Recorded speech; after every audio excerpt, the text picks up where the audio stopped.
네, 코로나19 확산 방지와 학사 일정 사이에서 고민하던 정부가 온라인 계약이라는 방안을 꺼내들었습니다. 네, 어제 발표된 소득 하위 70% 긴급 재난지원금의 지급을 위한 산정 기준은 다음 주쯤 발표될 것으로 전망됩니다. 오늘도 김지수 기자와 함께합니다. 어서 오십시오. 어서 오십시오. 정부가 이제 온라인 계약을 사상 처음으로 순차적으로 실시하기로 했는데 그만큼 상황이 좀 엄중해 보입니다. 자세한 내용 전해주시죠. 네, 오늘 오후 교육부 브리핑이 열렸습니다. 교육부는 확진자 발생 현황 등을 고려한 결과 등교 계약이 어렵다고 판단해 학교를 온라인으로 계약하기로 했다고 밝혔습니다. 고등학교 3학년과 중학교 3학년부터 4월 9일에 온라인 계약하고 나머지 학년은 4월 16일과 4월 20일에 순차적으로 온라인 계약해 원격 수업을 시작합니다. 교육부는 초등학교 저학년까지 온라인 계약이 이뤄지고 나면 코로나19 확산세 등을 종합적으로 판단해 원격 수업과 등교 수업을 병행하는 방안을 검토하고 있다고 말했습니다. 네. 그래서 4월 말부터 원격 수업과 등교 수업을 병행할 수 있을 것으로 내다봤습니다. 예.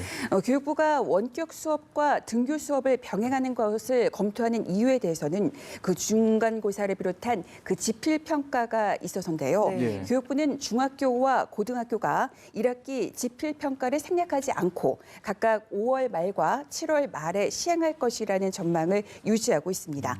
그리고 유치원은 놀이 중심 교육과정의 특성이라는 점 등을 고려해 등원 계약이 가능할 때까지 휴업을 무기한 연장하기로 했습니다.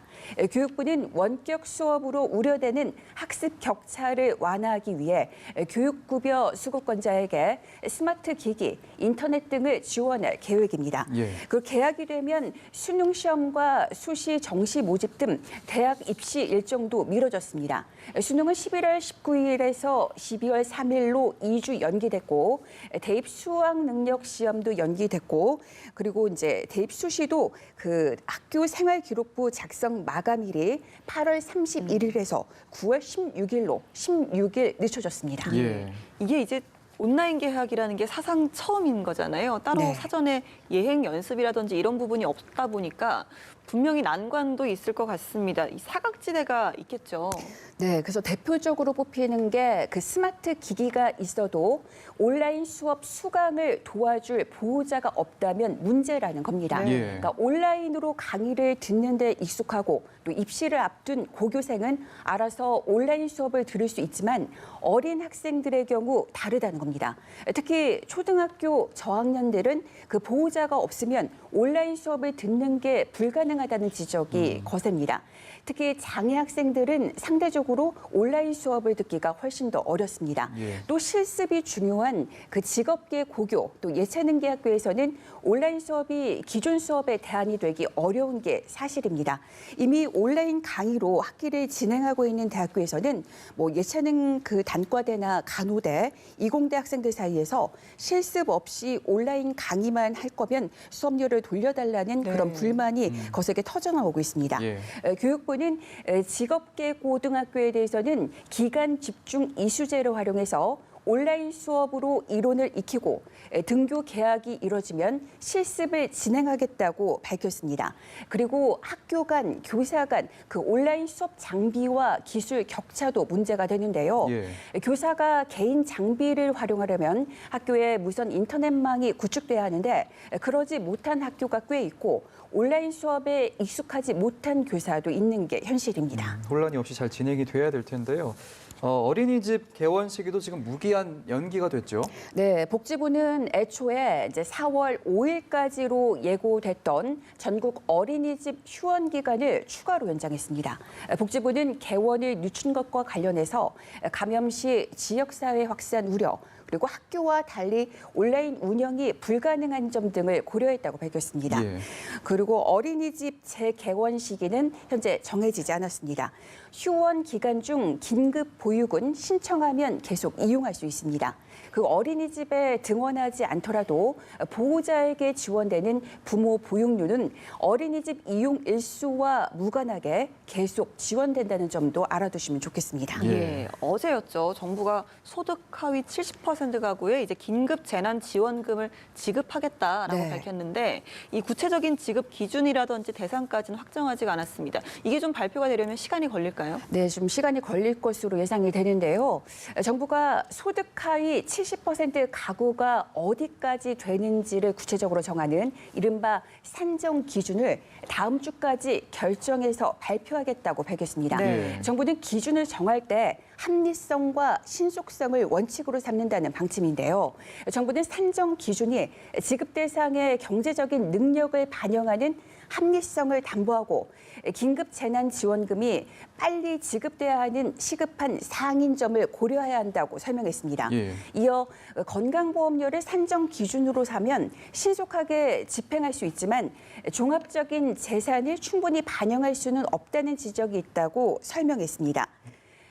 건강보험료를 산정 기준으로 하면 말 그대로 이제 신속하게 집행을 할 수 있지만 이제 종합적인 재산을 충분히 반영할 수 없다는 그런 지적이 거셌는데요. 네. 그 재산과 소득 기준으로 하면 사실상 경제력은 파악할 수 있지만 이제 상당한 시일이 걸려서 그 긴급 지원금답게 빨리 도입하기에는 어려울 것으로 보입니다. 그리고 예. 산정 기준을 맞추는 게 쉽지 않다는 걸 알 수가 있는데요. 예. 사실 일각에서는 이런 지적이 있었습니다. 건강보험료 기준이 긴급재난지원금 산정 기준으로 검토될 수 있다는 그런 이야기들이 나왔었는데요. 예. 우리가 매달 건강보험료를 부과하고 있잖아요. 근데 건강보험료를 매길 때 그 사용하는 기준을 그 긴급재난지원금의 산정 기준으로 삼으면 좀 더 수월하지 않을까 이런 이야기가 있었는데 예. 이것은 월 소득을 기준으로 하는 직장 가입자의 경우 부동산을 비롯한 재산을 반영하기 어렵다는 게 한계로 지적돼서 이것은 아마 포함되지 않을 것으로 보입니다. 예. 정부는 또 코로나19로 인한 최근 소득 감소 영향을 어떻게 반영할 수 있느냐를 두고서도 고민한 모습인데요. 단기간 안에 소득이 급감했다면 예외적인 이의 신청을 통한 구제 방법도 함께 검토하겠다는 계획입니다. 예. 또 긴급 재난 지원금이 가구 단위로 지급되기 때문에 사실상 독립해서 살고 있는 소득 하위 70%에 해당하는 장애인이나 취약계층이 있을 수 있는데요. 이분들에 대해서도 이제 문제점을 이제 정부가 인식을 하고 이분들을 감안할 수 있는 대책을 이제 내놓겠다 이렇게 밝혔습니다. 예, 어떤 기준으로 정해질지 지켜봐야겠지만 좀 국민들이 납득할 수 있는 지급 대상이 좀 기준이 마련이 됐으면 좋겠습니다. 이번에는 나라 밖 상황도 좀 알아보겠습니다. 계속 확산세가 이어지고 있죠. 네, 그 오늘 오후 기준으로 전 세계 확진자는 78만 5천여 명이며 이 중 사망자는 3만 7천 명입니다. 확진자는 미국이 16만 4천여 명으로 가장 많고 이탈리아, 스페인, 중국, 독일이 그 다음으로 많습니다.